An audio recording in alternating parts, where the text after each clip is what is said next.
ఆకుల పాల, Madagascar almond, Australia తుమ్మ లాంటి వృక్ష జాతుల్ని విరివిగా నాటేశాం. వీటి మూలంగా పర్యావరణానికి ప్రయోజనం కంటే కూడా ఆరోగ్యం మీద, భూగర్భ జల సంపద మీద చాలా తీవ్ర ప్రభావం చూపుతూ ఉంది. అందరూ ఆ ప్రాంత జీవ వైవిధ్యాన్ని పెంపొందించే స్వదేశీ జాతులను మాత్రమే నాటాలి అనేది ఏ దేశపు వృక్ష శాస్త్రజ్ఞుల్ని అడిగినా చెప్పే మాట ఇది. కానీ ఆ వాస్తవాన్ని విస్మరించి విదేశీయ మొక్కల మోసుతో రాష్ట్రమంతటా కోనాకార్పస్తో నింపేశారు. కోనాకార్పస్ అసలు మొదట పరిచయం చేసిన అరబ్ దేశాలే దాన్ని నిషేధించినాయి.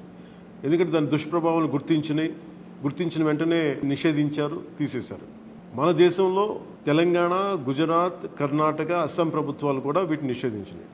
ఈ కోనాకార్పస్ లాంటి విదేశ వృక్ష జాతుల మూలంగా జరిగే అనర్థాలు చాలా ఉన్నాయి. అవి ముఖ్యంగా మన భూగర్భ జల సంపదను హరించి వేస్తాయి, శ్వాస సంబంధ ఆరోగ్య సమస్యలకి కారణమవుతున్నాయి.